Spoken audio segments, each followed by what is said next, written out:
Good evening, everyone. We are continuing our story of the life of Christ, and we're right in the middle of the so-called lost years, where Jesus is now in India. I started that last session, and we're going to go much farther with that today. So let's begin with a prayer.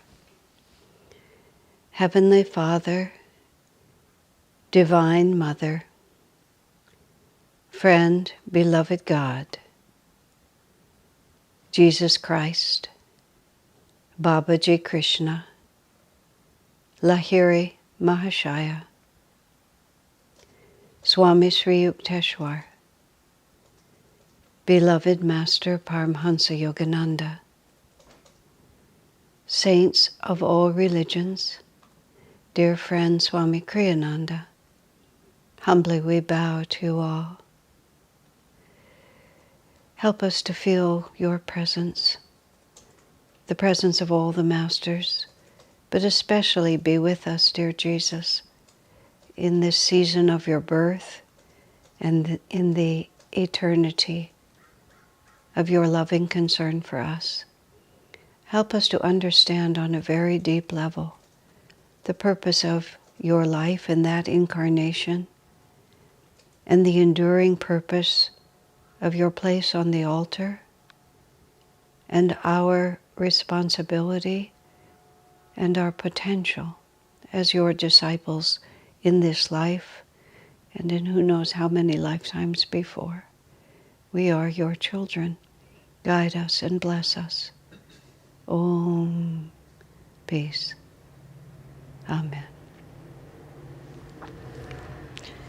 I've been in a little bit of a dilemma as I've gone through this class series.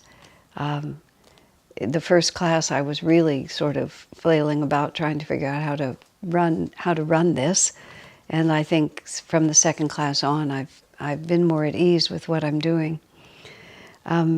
It's been a little confusing for me for a very odd reason, which is I'm so used to free-forming that having an agenda, having pictures, having music, and all of those things, having to confine my flow to a particular riverbed has sometimes been just a little betwixt and between. And I'm trying to walk a balancing act between, let's say, the inspiration for this series was to in some way replicate in a virtual, I don't like that word virtual. I've never liked that word virtual because the experience is real. It's not virtual. But through this medium of film and internet conversation, the experience of actually being on these holy sites and photographs and music and reminiscence and reminding, all of that has been part of that. On the other side of it, there's just this whole dimension of the teachings of Jesus and the actual experience of the disciples. And in this particular section that we're in, which is Jesus in India, there's a lot of interesting history and historical facts and unknown realities. And so I'm always trying to walk the fine line between just the bhakti of loving Jesus and feeling his presence and wow, isn't this interesting? So tonight we're going to be threading that same needle again. But I feel that many of you, as I do, when we have a deeper understanding, one of the issues about Jesus being on our altar is just really trying to understand between Christianity and the original teachings of Jesus. That's how Master put it forward. He came to restore, to teach the original teachings of Jesus and the original teachings of Krishna. He didn't spare the eastern side of it. The original teachings of Krishna, which have also, to a very large extent, been lost in Hinduism, and the original teachings of Jesus, which have, to a very large extent, been lost in Christianity, and to show what those great masters actually taught, and then also to show that they taught the same thing. So one of the anomalies of course, the life of Christ, as we were talking about last time we were together, is that the Bible stops at the age of 12 and then resumes again at the age of whatever it was, 29 or 30, when he shows up again. Jesus comes back to Israel. And it's just kind of crazy. That imagine, I mean, the disciples were with him even for those years. You think nobody ever asked? Like, hey, where were you? I mean, it's just the whole concept that there would be nothing in the Bible. And I have to say, it caused me to laugh last session, and I've been laughing about it ever since. Jesus defies his parents to stay in Jerusalem to teach at the temple. He just has no regard whatsoever for the fact that they've left the city of Jerusalem without him. He doesn't even bother to tell him he's not returning with them. They find him in the temple. They're quite upset that he stayed behind and didn't tell them. I mean, think about it, really. It's like, it was very rude of Jesus on a certain hand, if you think about it, but he probably knew his parents wouldn't allow him to stay. And then he was surprised that they expected him to be with them. And he says, don't you know I have to be about my Father's business? And he did not mean Joseph, he meant his heavenly Father, that I was not born to be your son. I was born to live a very different life. But he does go back with his parents. And then the Bible says, and from that point he went and lived with his parents and was obedient to them. It made me just laugh when I read it. He had absolutely defied them in the most incredible way. And then added to that, and I'm repeating myself from last session, but I myself have enjoyed these thoughts. Master said they tried to arrange a wedding for him and he didn't want to get married. So he ran away. And the Notovich scroll, it's not really the Notovich scroll, but Notovich was the first man to publicize it in the West in the late 1800s. He was a Russian traveler and scholar and was interested in this, and he publicized it, this scroll that he found in this Tibetan monastery, and it said exactly the same thing. It was the age when Jewish men when marriages were arranged, and Jesus ran away instead. I mean, so we get a very different picture. So last week, there in the Notovich scripture, scroll, which I'm going to talk about a little bit more. They talk about three primary places where Jesus was during those 18 years, actually in Gujarat, which I didn't bother to get pictures of, but he was up in the Himalayas, which is where you would expect, because Master said he came back to visit Babaji Lahiri and Sri Yukteswar, and the Himalayas are the traditional place where sages and yogis live outside of ordinary life. He also went to the city of Varanasi, Benares, the oldest inhabited city in the world. No one knows how old it is. It just has always been there. And we were looking at pictures of the old buildings by the Ganges. The buildings are not as old as Jesus, but the Ganges is as old as Jesus, and you can feel that energy. And the notable point about Varanasi especially, and Jaganath-tempel, which is where we're going next, is that the Indian culture is a continuous culture. They can verify back thousands of years and find evidence of the same essential beliefs and practices. So it according to what is written in the Notovich script and other places, it was essentially the same. It wasn't Hinduism, though. It was Sanatan Dharma, which is the eternal truth, which is where Christianity, Hinduism, in other words, the original teachings of Jesus, the original teachings of Krishna come together. We'll talk about that in a moment.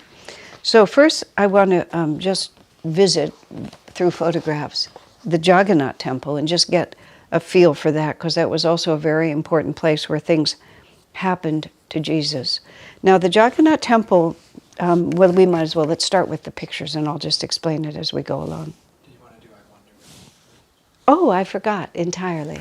My dear friend Keshava reminds me that I wanted to start, thank you, I wanted to start this evening with one of Swami's wonderful songs, and we can again enjoy the picture of Jesus as a meditating yogi. To remind you, that picture of Jesus that you'll see as a meditating yogi, there was a Ramakrishna disciple named Trigunatithananda, who went to the Hemis monastery, and there he was shown two paintings that were said to be of Jesus when he was in India.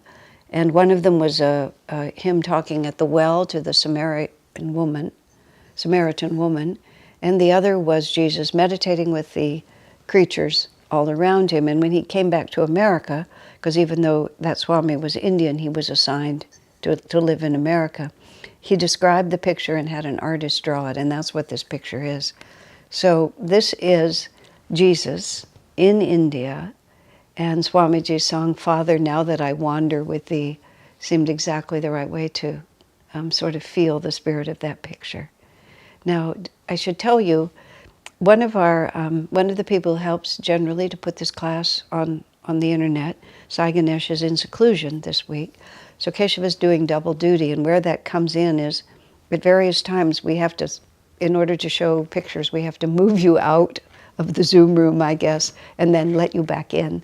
And so it might be a little slower than it usually is because Keshava's doing double duty. And if that happens, be patient. We are still here. You can get back. Okay, let's now enjoy this picture of Jesus and Swami's beautiful song.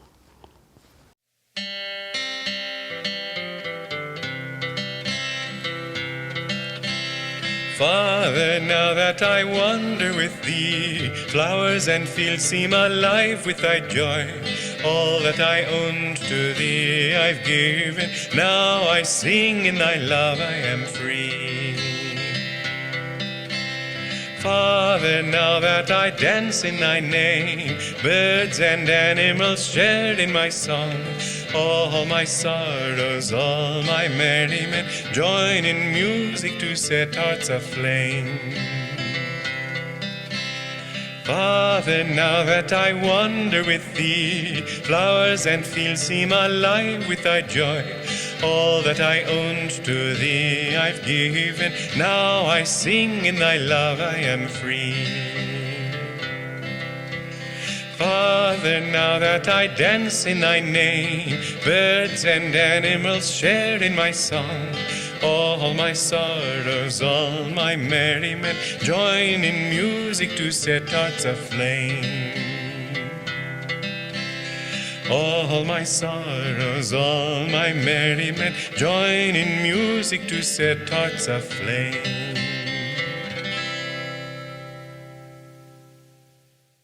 Don't you just love the idea of Jesus? I mean, we think of him in such a different way. You know, so much of his life is also defined by the crucifixion and the resurrection. But there he was 14 years old when he went to India. And he was a highly advanced yogi and long since recognized and had already been teaching the elders. There's so many parallels between the life of Jesus as we're coming to really understand it, and the life that Master describes in Autobiography of a Yogi, where he was visiting different saints and teachers. And as Master, in the autobiography, Master presents himself, as Swami says, as a humble devotee. But Master said, in truth, they were all asking him questions. And that's exactly how you see the youth of Jesus. According to Edgar Cayce, the Essene teachers realized they didn't have anything to teach him. And then even as a young man, he's sitting in the temple and he's answering the questions that the elders can't answer. And then at the age of 14, he goes to India, and the Notovich scroll says that he became known almost immediately throughout all of India. So now we actually want to go to look at the Jaganath-tempel. So we'll have the third image of the places that were described where Jesus spent a great deal of time. So let's look at those pictures now.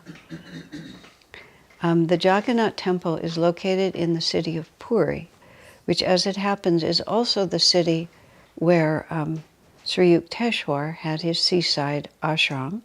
And in Autobiography of a Yogi, Master talks about spending a great deal of time in the city of Puri at the ashram of his guru, which is near, relatively near, the Jaganath-tempel.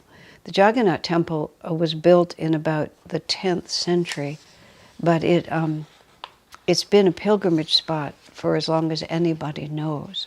And it is considered to just be this holy location on the planet. When Sri Yukteswara was buried, after he had his own Mahasamadhi, and he left his body sitting in the lotus posture, and so his body was put into the sand in the garden of the Puri ashram, where he lived in a mandir, a wonderful mandir was built over it. He was put into the ground facing the Jaganath-tempel, because it had always been such a holy place. Puri is a pilgrimage spot in general, and and I'm so ignorant of these things, I don't even know which ocean it is, but it's right on the ocean, an ocean. And so let's say the next picture. These are just pictures of the beach there. Bathing in the holy waters is very auspicious, and it does. I've been there many times because of our pilgrimage trips to Sri Yukteswara's ashram. I'm just standing by this ocean and wading into this ocean. These holy places really are exactly that. So now we'll go to the Jaganath-tempel itself, which is not quite on the beach, but it's near the ocean. Let's go to the next picture.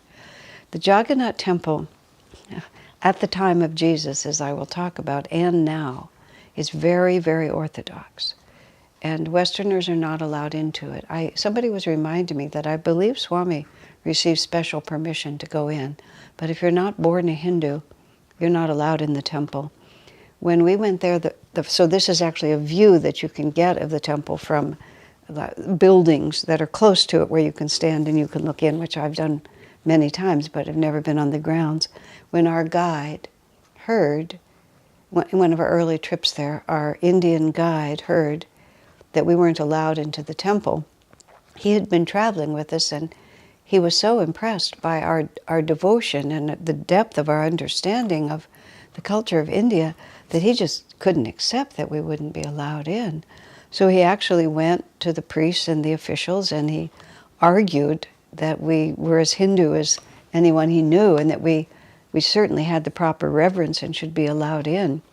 And afterwards he came to us, and you should know that our guide Sanjay Arora was a very determined man.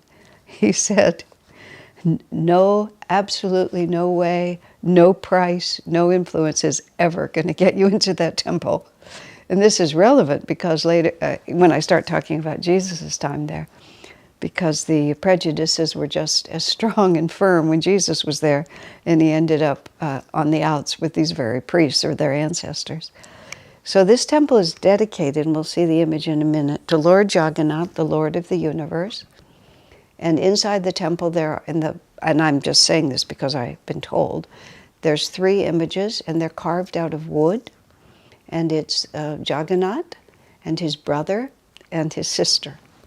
And they're very unusual looking images, as we'll see in just a moment. So let's just look at other parts of the temple. These huge towers of a particular type. As I said, I believe this was built in the 10th century, and it was built over something that was already there. Let me see. When we get to the images, I'll say more about it. Yes, it was rebuilt from a 10th century building that was there in the 10th century. So let's go on to the next picture. Very unusual architecture you can see here. You can see there's some tiny men up at the top. That gives you an idea of the scale of what you're looking at. Okay, let's move it again. The whole temple, even when you just view it from the roof of the building, it has this aura about it. It's not merely its size and its enormous scope, but there's just power there. There's just no doubt. You just standing on the rooftop looking down, you really feel like you're someplace extraordinary. So let's look at the next picture. These are just various parts of the grounds. All of this I have to say, are just pictures that I found. I've seen it from a distance. Let's go on to the next. Now, these are the images. Jagannath is the right one on the right as we face it with the black face.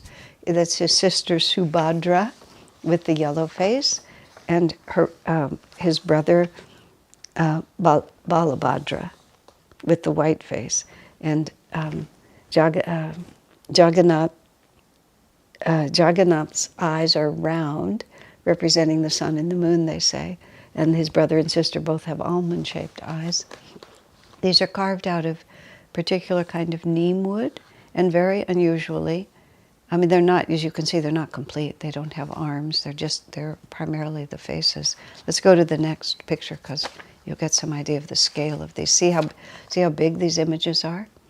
And they, let me see how to say it. Every 12 to 18 years, when certain of the priests get the inspiration, they go out into the forest and they find neem logs, and it's all very intuitively done, and they find new pieces of wood and they recarve and repaint the images. They repaint the faces, they say, every year. And these are considered to be living beings. This particular scene here is a particular ritual they follow where they take them outside. Once a year, they travel from the temple where they normally live to their aunt's temple, which is about 3 kilometers away. They're put into a huge chariot, and the devotees pull the chariot, the 3 kilometers down this huge straight boulevard to the aunt's house where they go to have a little bit of a vacation. And it's called the Jaganath festival. The English word Jaganath actually came out of that because the power of that chariot being pulled down. It's a juggernaut. Nothing can stand in its way. And that's where the word came from. Let's flip to the next picture also. Again, and these images are dressed and bathed and fed and put to rest. They're living beings, and they have to be cared for in the same way as living beings. Why they look like this, there's many different theories about why they look like that and what it means. He's said to be an incarnation of Vishnu, although some say he's an incarnation of Shiva. When you get involved in a lot of these deities, the Western minds sort of either or, it has to be this, it has to be that, what's the true theology? It's much more fluid, created by the devotee. So let's go, I think there's one more image here. This is, of course, just photoshopped together, but you have the Jaganath and his sister and his brother superimposed over a picture of the temple. So this was the place, and presumably images like this, you know, we can't really say for sure, but at the time that Jesus was there were many idols, there were many images of gods and goddesses who were all the Brahminical tradition of all this worship and so on was very strongly in place. So we can't say exactly what Jesus was experiencing, but this at least gives us some feeling for it. So while we enjoy this last picture, let's listen to a melody that Swami wrote to a traditional chant to Lord Vishnu, Om Namo Narayan. Om Namo Narayana, Om Namo Narayan, Om Namo Narayana, Om Namo Narayan, Om Namo Narayana, Om Namo Narayan, Om Namo Narayana.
just the picture of those images which are worshipped as divinity, which are in and of themselves so unusual, even for someone like myself who's quite, well, actually not really, because I've never really lived in India, but just sort of, I've moved through that culture and I feel fairly comfortable in it. They're not Western. And then we hear Om Namo Narayan, which is, a beautiful melody Swami wrote, beautifully chanted, led by Dharmadas, that kirtan. And it's just not Christian. There's just no part of it that connects you to Jesus the way we normally think about Jesus, which is one of the things I'm going to be talking through this evening about how all this happened. I want to tell you now this story, which actually comes a little bit geographically later, but it fits in here right now. When we get to John the Baptist, which will probably not be this session, but next session, one of the places we're going to go to is this cave in Ein Karam, in the hills of Ein Karam, where John the Baptist was said to have secluded for long periods of time. It's now a Franciscan convent is built around it, as you'll see, and there's some priests associated with it. And on the last January, a year ago, when we were in Israel, I was part of two pilgrimages, as I've said. First was Americans, and the second was a group of Indians, Indian devotees of Master. But almost everyone in that group was from India, except for me and Dambar and a couple of others. But we went to this cave, and the cave, it was just big enough to hold our whole group, which was about 40 people. And it's relative, there was not much activity going around there. I'd been there several times before, and usually there's just almost no one around. Maybe a sister greets you, and you can just go in and go into this cave. So we sat down in the cave, we filled it. There weren't any other visitors. And so we were filled from the back of the cave all the way to the door. And Shurjo, who was with me, who's the Ananda leader with his wife Narayani in Mumbai, he was there, and he and I were at the far end sitting at the doorway. And Dambar was mostly leading the chanting, but it was an Indian group, and they were more in tune with the way Shurjo chanted. The harmonium comes all the way back to Shurjo, who's at the opposite end of the cave. He picks it up and he starts playing in his own way, and he starts singing a chant, and probably it was in Hindi. It was a translation. It might have been Joya, Joya, Joya, translated into Hindi. And he was singing it very vigorously, and all the Indians were in tune with what he was doing, and it was a very joyous, very devotional, very joyous chant. But we're right in the doorway, so the sound of it is going out as well as staying in the cave. So just as he finishes, we're about to meditate, and I'm sitting there on the door jamb, and I look up, and there's this priest. He was very large. It just somehow, he loomed at least, and he loomed in the doorway, and he said, "This is a Christian place," he said like that. And thank you, God, just the words that came out of me, like a little girl, I said, "We're here for Jesus." And then he said, and I said, "We were about to meditate." "Well, it had better be a Christian meditation," he said to me. Once again, I said, "We're here for Jesus."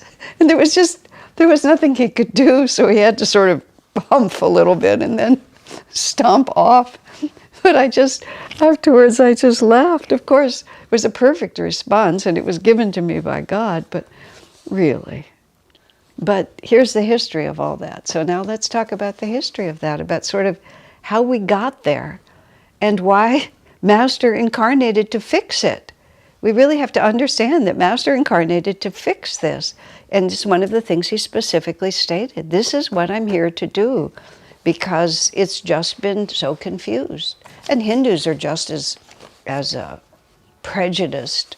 There's an equally narrow-minded wave of sectarian energy coming out of India now too. Everybody has forgotten Sanatan Dharma. So I wanted to start with this whole revelation about, Jesus even being in India. Very interestingly, see, Sri Yukteswar described the shifting of the yugas, and Sri Yukteswar revised what was common understanding in India. There was, as it happened, when at the transition between Dwapara and Kali Yuga, which was the Mahabharata and the war that was associated there, and at a certain point, all the sages and wise people either left the planet or went off to the forest, and a lot of misunderstanding began to come in. So the tradition was that Kali Yuga would be going on for 100,000 or 200,000 years. And so those of us who only ever learned about the yugas from Sri Yukteswar have not been involved in that controversy, but if you grew up in the Indian culture, Sri Yukteswar's assertion that Dwapara Yuga would be starting, that the transition into Dwapara would be start in 1700, and Dwapara proper would start in 1900, it was controversial. It wasn't like everybody just agreed. Again, Sri Yukteswar was restoring an understanding that had been lost during the depths of Kali Yuga. So Nodovich, going to India, going up to the Hemis monastery in Ladakh, which now is a Buddhist monastery, but you have to understand, at the time of Jesus, it was about 400 years or so after Buddha's incarnation, according to as far as anybody can tell, but Buddhism per se had not yet defined itself. You know, Buddha, Krishna, Jesus, these are all self-realized masters. There's a word for it in India, sampradaya. Sampradaya means a particular lineage from an enlightened person that comes from the same truth, but then becomes this unique expression because it's the disciples and then the disciples of this particular enlightened master. And in the true tradition of Sanatan Dharma, you have all these different lineages, but they don't divide up into different religions. And they certainly don't argue with each other. They're just different families within the great family of God. So at the time of Jesus, Buddhism per se just didn't exist in the way that it exists now. It was a sampradaya. There were disciples of Buddha who were following Sanatan Dharma, just like the disciples of all the other masters were doing. And apparently even the Buddhism itself hadn't even reached Tibet, what to speak of there being a definite Tibetan Buddhism. So all of those distinctions were not there. But Tibet, because it was so isolated for so many hundreds and hundreds of years, and there was this continuous reverential ancient tradition which was never interfered with because it was a very closed culture, a lot of very ancient things have been preserved through that. And that's how this scroll, which according to the monk who shared it with Nodovich, said the original was in Lhasa, but this was a copy of it. And everybody in the monastery knew about it. It was just, everyone knew that everyone associated with that particular lineage was aware that there were these scrolls, and they were all about the life of this saint who was called Isa. Master said that Isa was Jesus' actual name, and that it became shifted into the word Jesus, but Isa was really what it was called, which simply means Lord. That's what the word means. He was Christ. That was another word for Christ. He was called the Christ. The word Krishna also is Christ. So when Jesus went there, he was recognized as a Christ, and they called him Lord. They called him Isa. So they say that, and these are just a few more details I don't think I was shared with you before. They say that the scroll was written just 3 or 4 years after Jesus' crucifixion. And it was spoken by people who had known Jesus, including some eyewitnesses to his crucifixion. This is the tradition behind it, because the Essenes had this connection with India. This is what I was talking about last week. The community, last time, the community from which Jesus sprang was an esoteric brotherhood of devotees, and they were deeply connected to India. I think when the 3 wise men showed up at the manger, or wherever they, if it was a few years later, it's not clear exactly when, the sentimental tradition is that they all came on the night of Jesus' birth, but other traditions say it might have been a little bit later. inasmuch as Herod killed all the babies who were 3 years and younger, it implies that the wise men came a little bit later. But it doesn't matter, because there was this flow. And because Jesus had spent 18 years in India and had been very well known and well respected, everyone was interested in what happened to him, because he was a great teacher in their country, and then he went back to his point of origin. He was called by God to go back to the country of his origin, where his mother was still living, and to carry out the rest of his mission. So the people in India wanted to know. And I'm going to talk about it in a few minutes, but one of the apostles, Thomas, went to India right after Jesus died. And so it is also believed that much of this scroll was either written by Thomas or dictated by Thomas. It was guided by him. And he was one of the apostles. He was one of Jesus's followers who had been through the whole story of Jesus and then was sent by Jesus. And again, I'll talk about that in a minute. So this was just a little bit more about what was understood to be the origin of this scroll. And it does talk, as I have said, about he was in the Himalayas, he was in Varanasi, he was in the Gujarat area, and then he was also at Jaganath, the Jaganath-tempel. Now, Jesus did not just come and sort of relax and support what was going on. Bear in mind, we're in Kali Yuga descending, and so everything is beginning to get more and more rigid. The nadir of Kali Yuga was 500 years, was 500 AD. So 500 years after the death of Jesus, for 500 years it kept going down. And India, like the rest of the world, was becoming more and more materially defined. And I don't just mean materialistic, but just more rigid, more form becomes more important.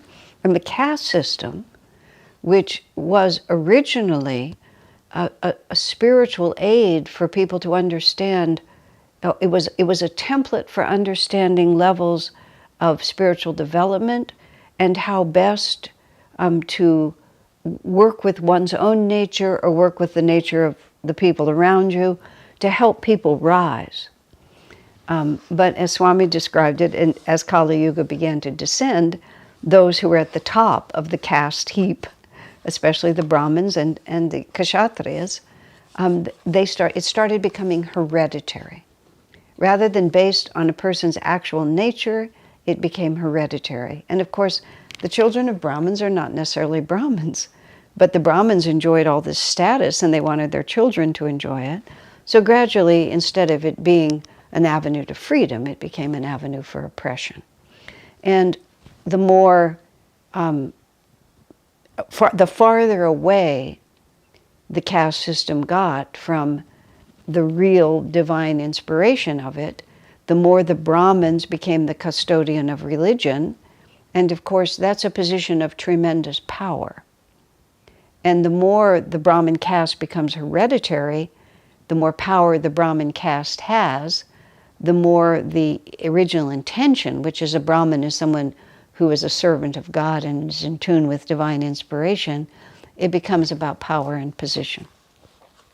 So what had begun to develop by the time Jesus was there was that the Brahmins and the Kshatriyas owned the spiritual tradition, and the Vaishyas and the Shudras were excluded from it.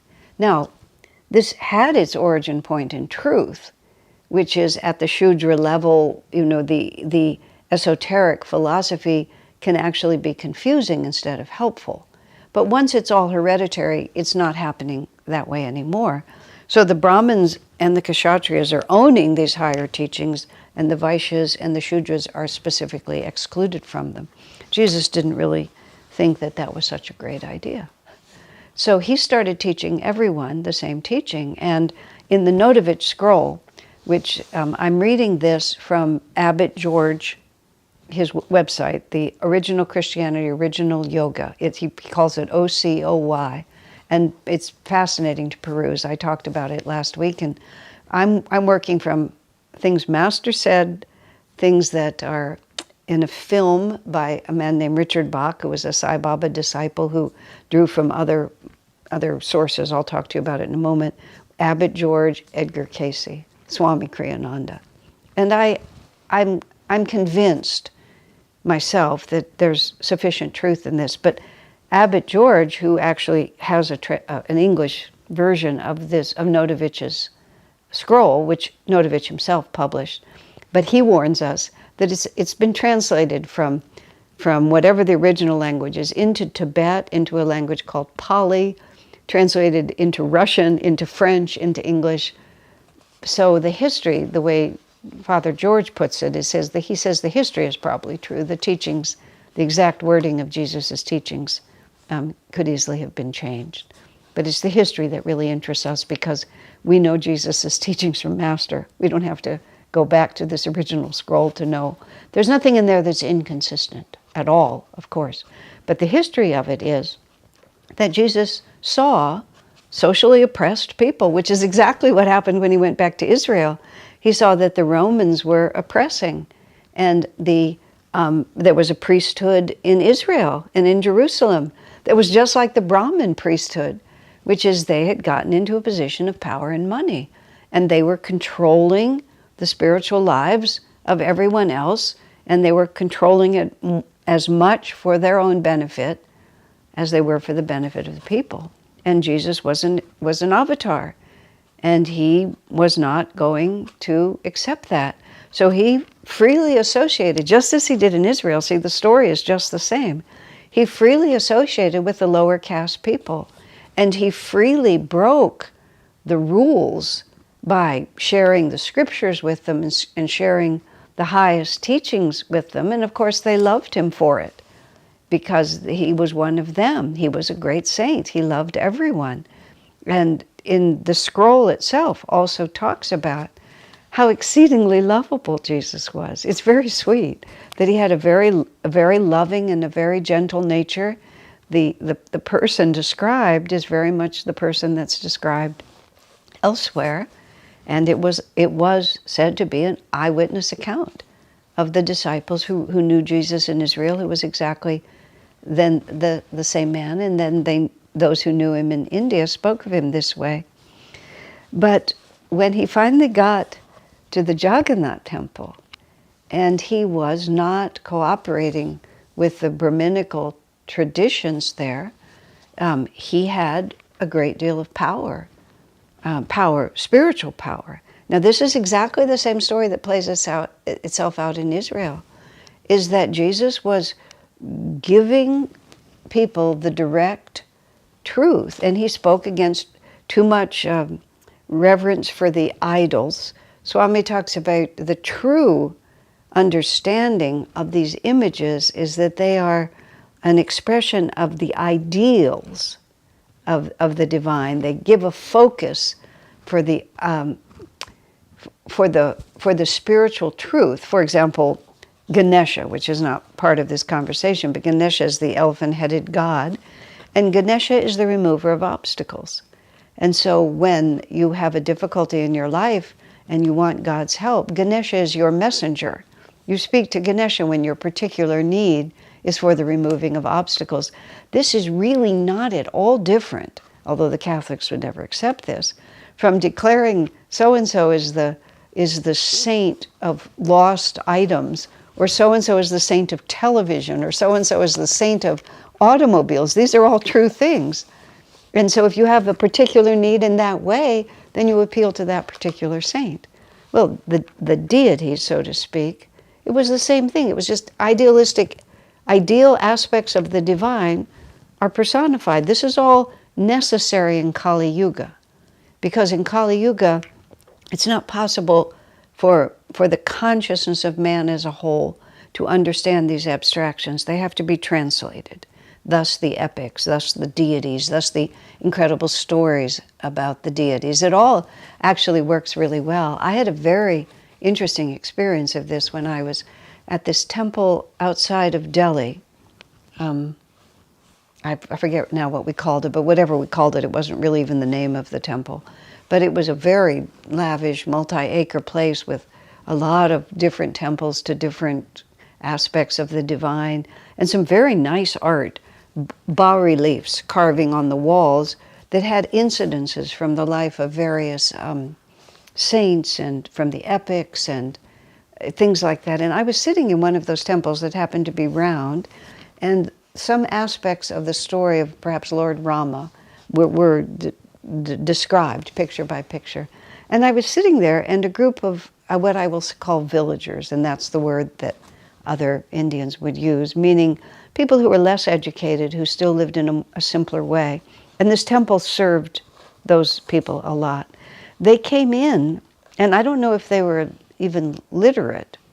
I don't know whether they were or not, and I don't know what language they were literate in. But they understood the pictures. And they saw the picture of Lord Rama doing this or Lord Rama doing that. And they were so excited. And I do not know how I managed the language issue, but it was perfectly clear what was happening. And they so enjoyed picture by picture.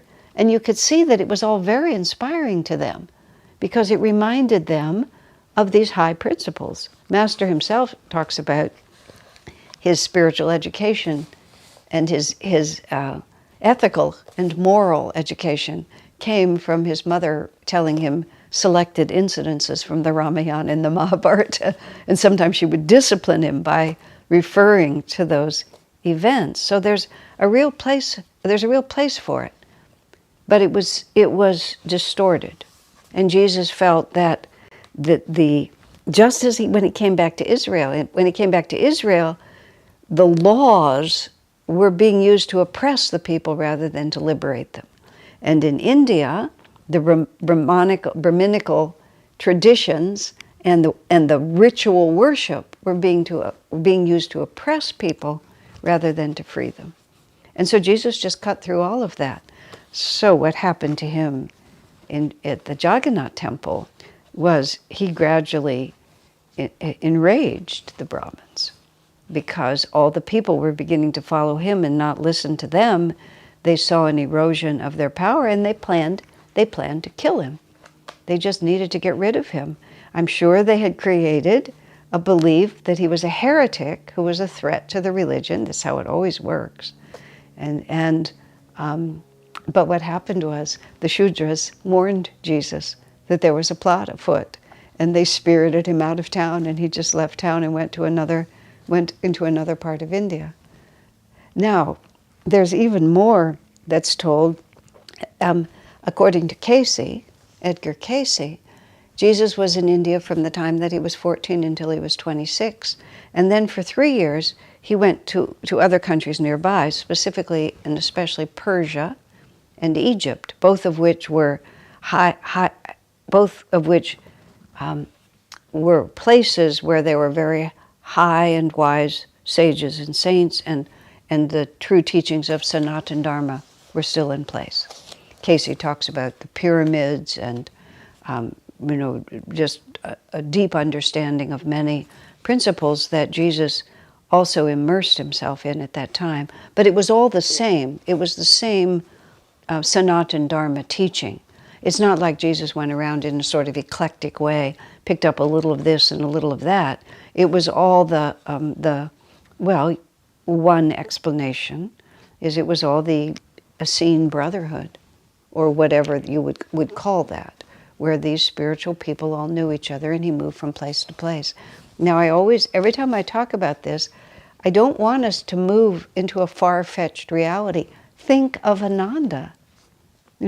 People, you can go from here, you can go to Italy, you can go to Germany, you can go to Sweden, you can go to South Africa, you can go to Australia, you can go to New Zealand, and you just let it be known that you're coming, and the Ananda devotees will find you there. And you will live in the same reality that we live in here. You'll move through worlds that are completely incompatible to it, but then you will find your brothers and your sisters. Now just imagine that in each of those places, or at least in some of those places, it's not merely other devotees, but it's also highly advanced enlightened souls who themselves are spreading the great light of divine understanding. And you could easily want to go somewhere to sit at the feet of and to learn, or to teach, whatever it might be. But that was, according to Casey, he was in India, then he moved to Persia. Now in the story about Persia, this is actually, I believe this is in Notovich's script, yes. It's in Notovich's script, that he got in trouble with the priest there too, that he was doing the same thing, because he was not honoring the forms that had begun to develop during Kali Yuga. And I believe it was about Zoroastrianism or whatever it was, which is a true Sanatan Dharma teaching, but it had assumed a certain form, and Jesus was teaching a universal spirituality, and he also riled up the priests there. Now Casey throws in another marvelous little bit here, which is, where is John the Baptist during all of this? And now if we have that John the Baptist was Elijah, and that he was actually the guru of Jesus, did John just throw Jesus off to India and then just ignore him for all those 18 years? Some of the traditions say that John went with him, that he traveled with him. Now, we have the three wise men being Sri Yukteswar, and we had this confusion that we talked about last time, like how could if John the Baptist was in fact Sri Yukteswar, was Sri Yukteswar in two bodies at that time? Did he manifest an extra one? Did John go with Jesus to India? Casey says at least John was with Jesus in Egypt. And Casey puts a tremendous amount of energy into, just in general, much that happened in Egypt, and the high nature of the teaching at that time, and the active power of the pyramids. All of these things are so far beyond my ability to actually articulate, but they are fascinating, and there's a fascinating aspect about Egypt, which, if you think of the Yuga cycle, it's a circle, but if you think of the bottom half of the circle, and you start on the descending side, and you sort of start down, and you go down to the nadir of Kali Yuga, then you start up the other side, you end up, if you have a circle, or the bottom half of a circle, which would be a U, you have a certain point of Kali Yuga or Dwapara Yuga descending, and on this side you would have a certain point of Kali Yuga rising and Dwapara Yuga rising. At a certain point, you're going to be at the same level. And so it's often been asserted that many of the mysteries of Egypt will be revealed when our civilization of Earth matches the level at which the pyramids were an active spiritual reality. So even just the very idea, and see, this is what this whole evening is about, is just like opening our minds to all of these possibilities.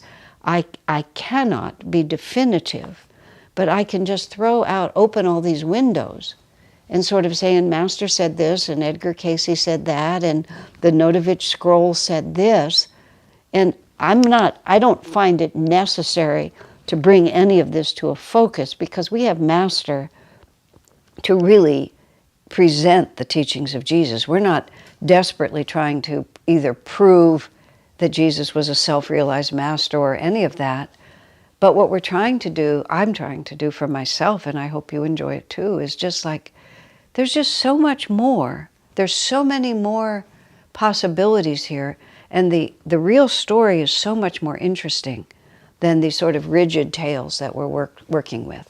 And these themes of the way Jesus was a renegade, and he was always upsetting the apple cart of the conventional way of doing things. So, and then there's this question of Egypt. Where does it lie? What is it? Swami himself, when he went to Egypt,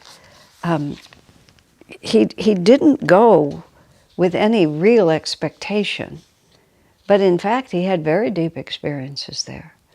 And he said when he really tuned in on a deep level, he said the whole culture of Egypt, everything we know about Egypt was after it had begun to disintegrate. He said when he really tuned into what he felt was the height of the Egyptian culture, he said it was very joyous. He said the whole landscape, it wasn't a desert. It was very green, and it was very joyous, and it was Sanatan Dharma, of course. The desert nature of Egypt, this is how Swami's put it at other times, is that in Kali Yuga descending, the power that had been there from Dwapara Yuga became corrupted, and it turned into black magic, Swami said. And when a desert sweeps in, it's purifying. It's this energy, this huge purifying energy. So he felt that it's being purified from the misuse of power. And then as the yuga rises, that purification may end, and because those monuments are still there. And the secrets of those monuments, everybody's guessing, but nobody really knows. So Casey throws in that John the Baptist and Jesus were there. And. Okay, and they also, the one interesting thing about the Notovich scroll, because it does talk about the crucifixion and the death of Jesus, is that it blames Pilate more than it blames the priests. Pontius Pilate, it acts more like Jesus was a threat to the government. I'm not sure why that's in there, and I'm beyond myself to make a declaration.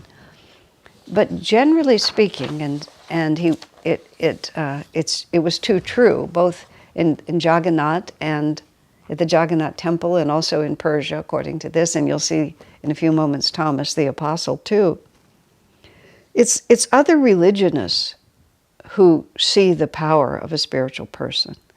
It's rarely the secular government. In fact, it's never the secular government, because they don't take spiritual power seriously.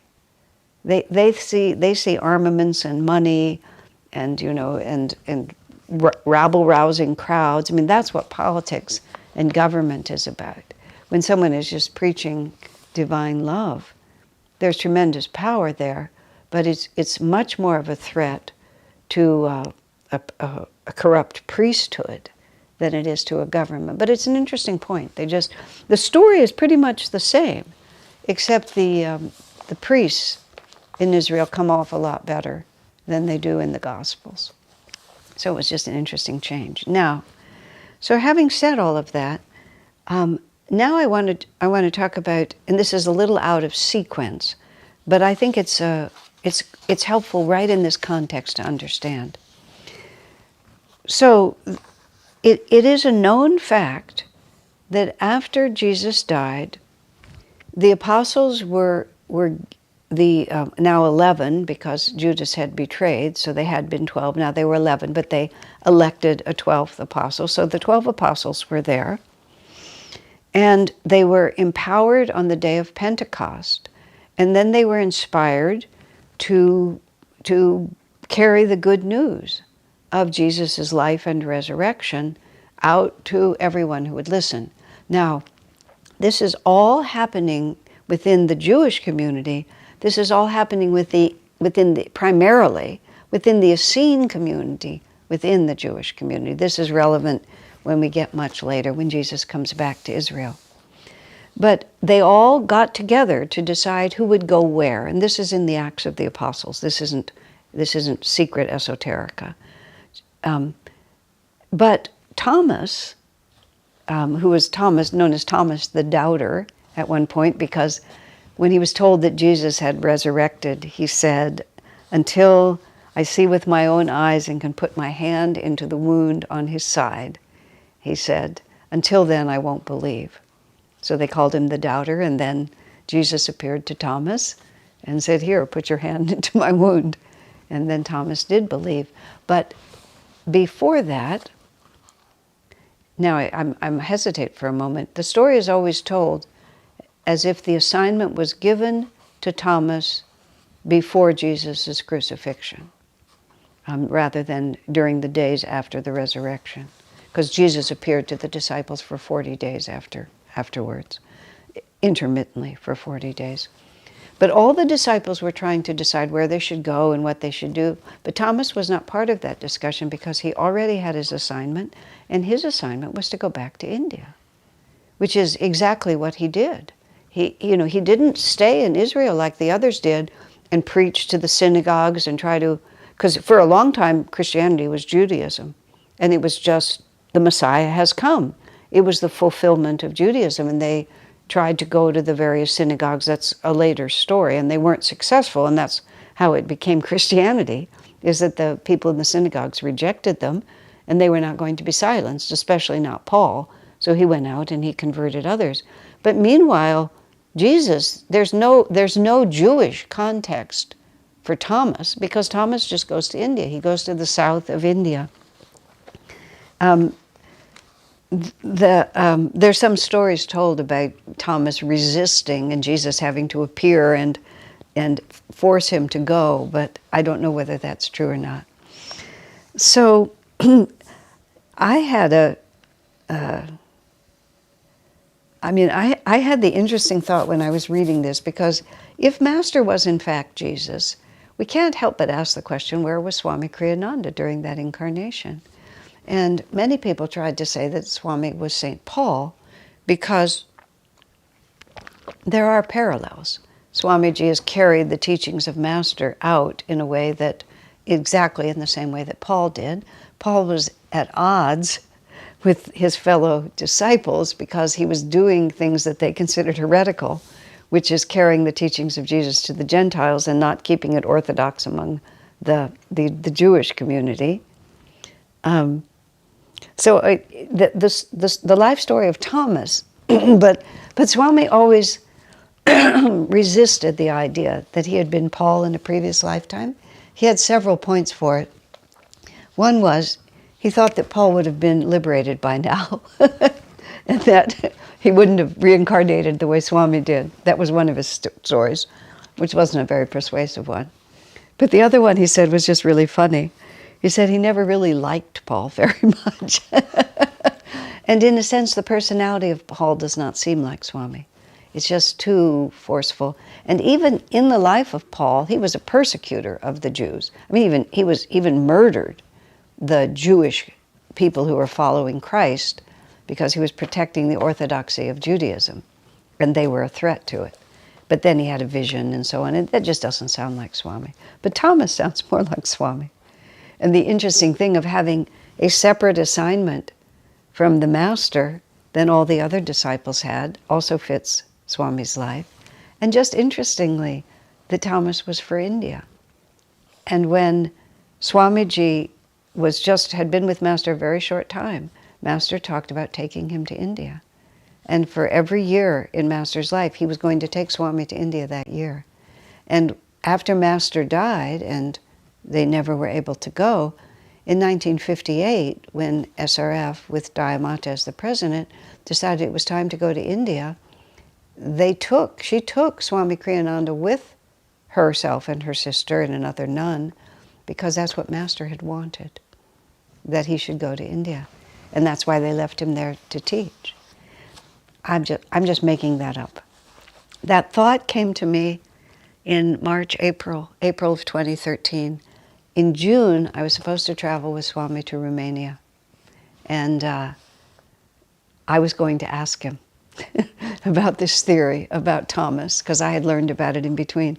But Swami, I wanted to talk to him in person. I didn't want to write it to him. But Swami passed away before the end of April, so I never got to ask him. So it doesn't matter whether it's literally true, but there are these patterns of disciples and what the disciples do. So here's the story, that Thomas goes to India, returns to India representing Jesus. Thomas was often called the twin, and they don't know whether that meant because he was spiritually a twin to Jesus, and some say that he actually literally looked like Jesus. But Jesus sending Thomas back was really sending his emissary. Now bear in mind, Jesus was extremely well known in India. He'd been there for 18 years. He was only gone for 3 years. So then Thomas comes back. And if in fact the Notovich scroll was created by Thomas, Thomas comes back and he writes the story. He tells everyone what happened, and he writes the rest of the story, and the story of what happened in India. He's filling in the history of his master. It would be the most natural thing in the world for him to do. So Thomas was in India continuously, except, and I'm not quite sure when this year was. Oh yes, it would have been around 52 after Jesus died, 52 years after Jesus, 52 AD. So that seems like it's too long. It must be after the birth of Jesus. But when you say AD, we always say that after death. So was it 33 years? 20 years later? I'm not sure. Suddenly I'm lost, but it doesn't matter. So the Virgin Mary is going to leave her body, which is a whole story that we'll tell when we get a little closer. And either the message came to Thomas in India that the Virgin Mary was going to leave her body. Now, Mary remained the center of the life of the disciples. John took her into his house, remember? Well, you will know at the crucifixion, Jesus turned the responsibility of Mary over to his spiritual son, John. And from that point, the Bible says, John took Mary into his home and took care of her as a son would take care of his mother. And the disciples, the work of the disciples was all inspired and guided by Mary. And so when Mary was going to leave her body, this was extremely important to Thomas, so he began the journey back from Israel. But he actually arrived like 3 days after Mary had died. But he didn't know that because of the communication, and he was, right near where he was going to see her, and she appeared to him. And this is how the story is told. And she actually gave him her belt at that point. Even though she was appearing in vision, she gave him her belt, and he had it as a physical object that became an object of enormous veneration. And then he found out that she'd actually passed already before he had met her. So they tell the story that this was the third day, and that Mary also resurrected and appeared to one of her disciples. So then Thomas is in Israel, and it's 52 AD, however that number has come to. And before he went back to India, Thomas visited some of the major Essene communities, and he said to them, he warned them that the Romans were going to move against the Jewish people, which in the year 70 AD, the Romans completely destroyed the town of Jerusalem and completely destroyed the Jerusalem-tempel. That was the second temple that had been destroyed by an alien force. And in the end, the Jewish people were either obliterated or completely dispersed. And until 1948, when Israel was again restored as a country, from that point on, it was the diaspora. The Jews were just spread all over the world, and they didn't have a homeland again until just 80 years ago, when they finally got a homeland again. So here's just another fascinating aspect of this. Thomas knew that this was coming, and it was less than 20 years from the time he was there when this happened. And he encouraged many of the Essenes to come back to him to India, and just get out of Israel because it wasn't going to be safe, and that go to this much more congenial and supportive country. Now, because Thomas has stepped into India and he's recognized as a sampradaya, it's a lineage of Sanatan Dharma. Jesus is recognized as an enlightened being, and Thomas is a highly advanced disciple. There's many stories of the miracles he worked and the power of his spirit, and he established a deeply devoted community of people devoted to Jesus, but it was totally integrated into Hindu society, and many of his followers were very highly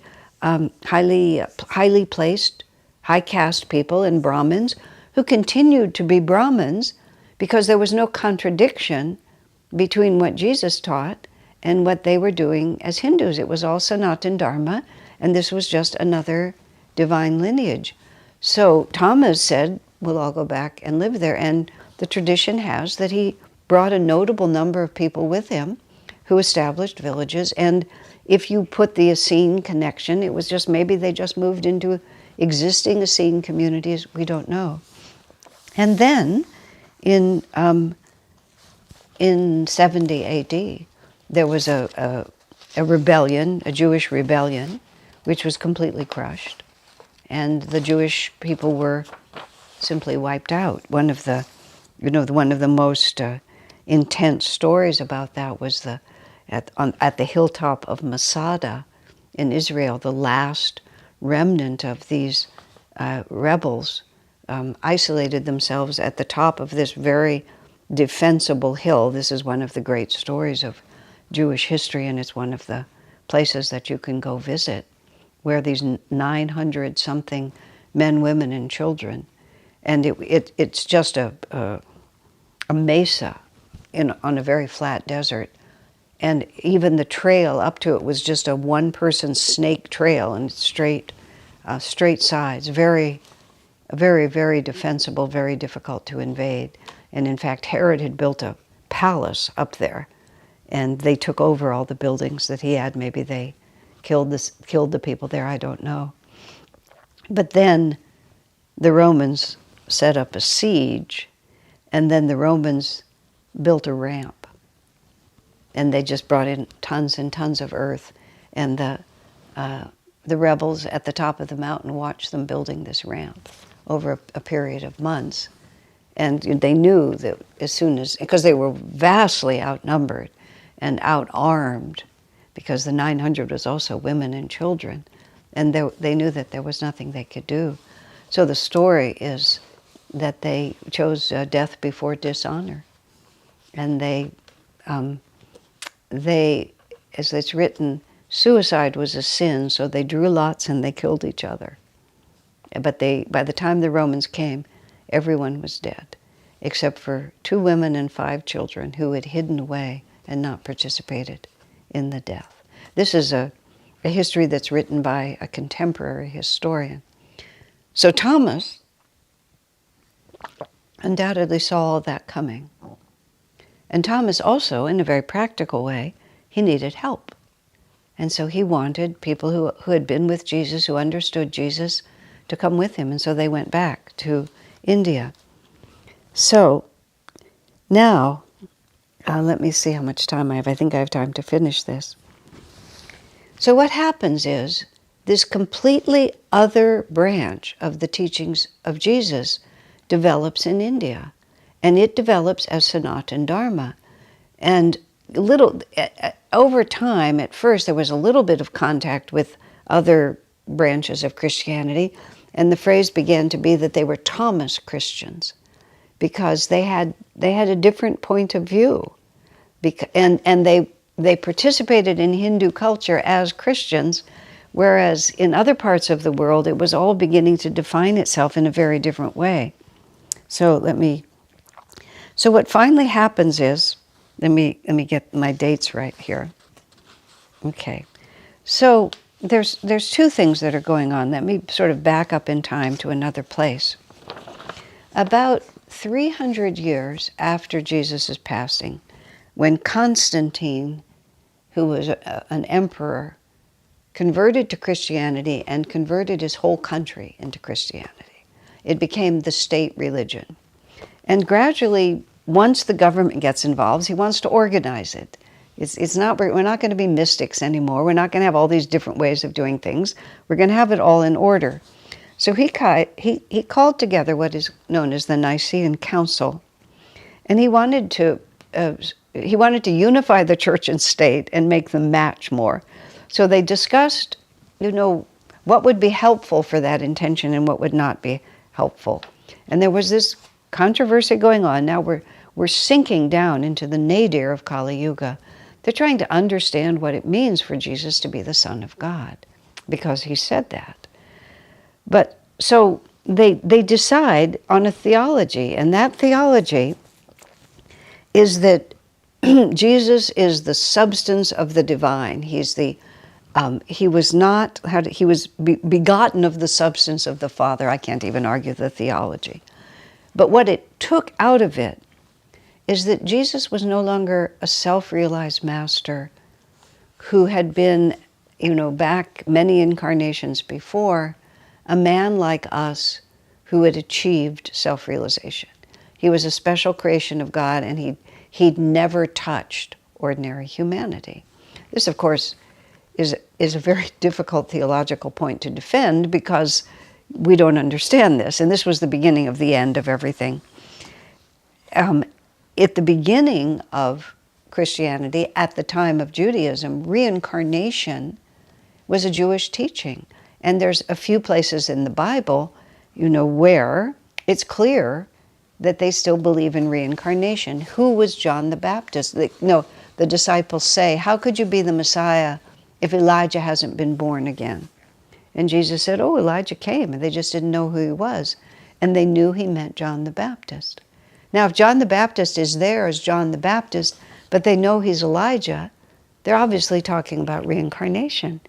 And in other places in the Bible, they asked Jesus, who were you in the past?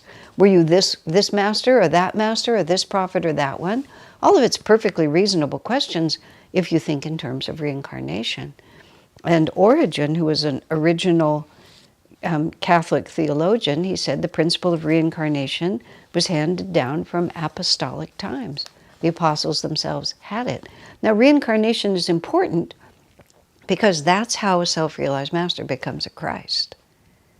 But if Jesus was just made by God, there's never been one before and there'll never be one after, reincarnation, where does that fit into the whole thing?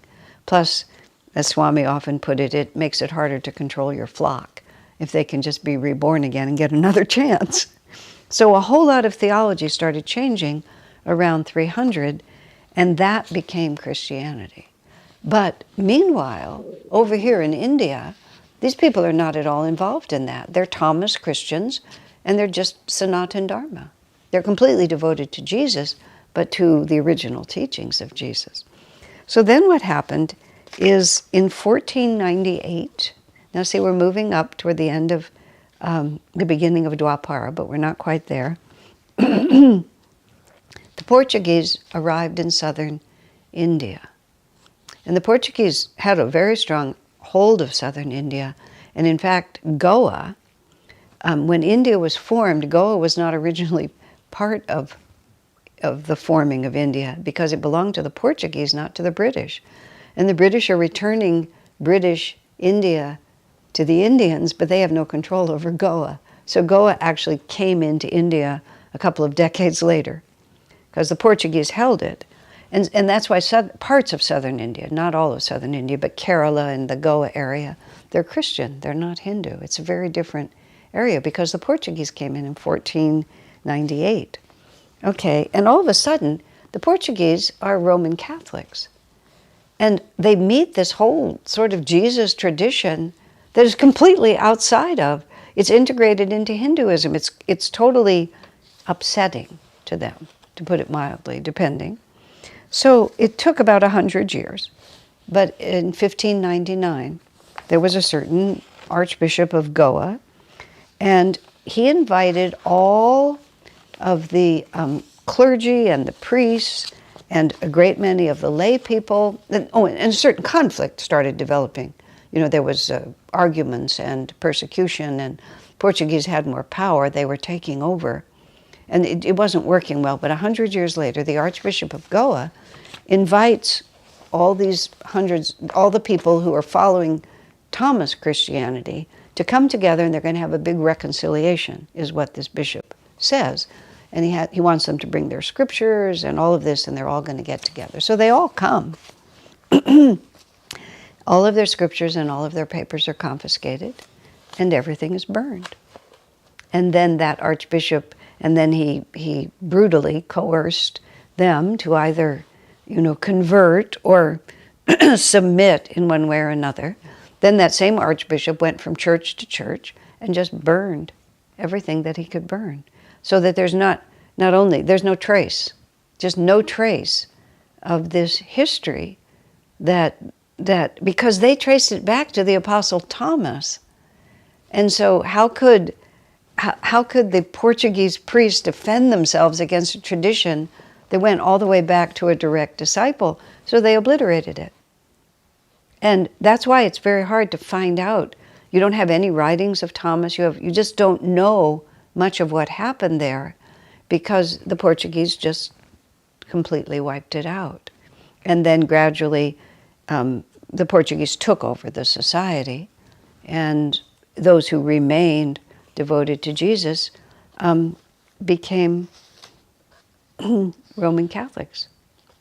And Catholics in the way that everybody, and then the Protestant missionaries came and just further diluted it. And so even though there are still pockets of what you might call Thomas Christians, in which they understand it as Sanatan Dharma, it just completely went away. So see, all of this is the history that tells us how we got to what we have now, where just the very idea that Jesus was in India, it's just nobody knows what to do with it, except what was created in its place is not true. And so now that we're coming back up into Sanatan Dharma, now it's time, Master realized it's time. The followers of my church have forgotten who we really are. And so this is what we're trying to do now at this point. Now, just a moment, I have to look through my own notes. Here it is. This is what I'm looking for.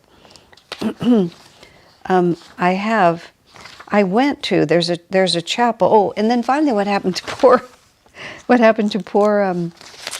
Thomas is he was martyred. And some say, it's the same story, some say that he was martyred by the priests who were jealous of his power, because he was a true twin to Jesus, and he was able to do miracles and raise the dead and do that sort of thing, and they weren't able to. And so for them it was, it was too much of a threat. So his life was taken away from him. He was a martyr. And his body was buried. There's a big cathedral in Chennai, which is dedicated to St. Thomas, and underneath it there's a crypt where his body is said to be buried. I'm actually just looking here because I do have some pictures of that, but I don't seem to have the right notes for it at the moment. So what we'll do is, I'll start with that next week. We'll start with that. And so we'll end our evening right now with our closing song, which is, it's actually, the song is called Krishna's Flute, although the word Krishna is not anywhere in the song. Krishna's flute is actually the sound of the second chakra, and it's the inner sound that we hear when we are being called by God. And Krishna plays a flute because the flute sound is an inner sound. We don't hear the flute because Krishna's playing it. Krishna plays it in order to awaken us to the realization that the inner sounds that we're hearing is the call of God to us. So let's listen to Swamiji. Is it Swami singing this song? Let's listen to Swamiji calling us as Jesus was called, as the voice of Jesus calls us, and this wonderful coming together, finally, of these two strains of divine inspiration that were separated by man's ignorance and are now being brought together again by the grace of God. I've heard your flute high on a cloud, your call I can't resist. Oh, let me come and play with you. We'll scatter music with the dew and sound the morning mist. I've heard you piping on a hill, all else I've set aside.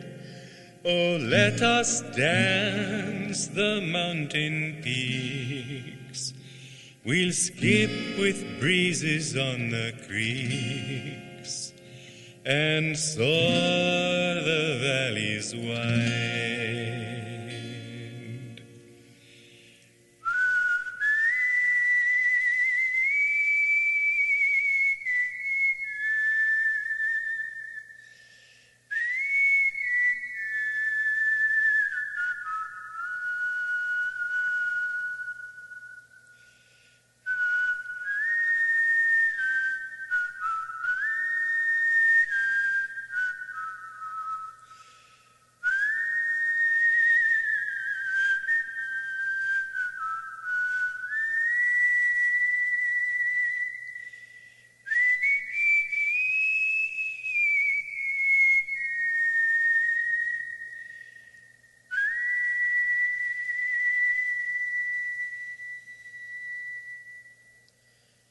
Your flute has called me to the fields. Now I've no place to live. Don't send me back, rejected friend. Whatever I call mine must end. All that I am I give. I hear your flute in every tree, in every flower and stream, and sweetest melody of all, a song that heaven's joy recalls. Here in my heart you sing.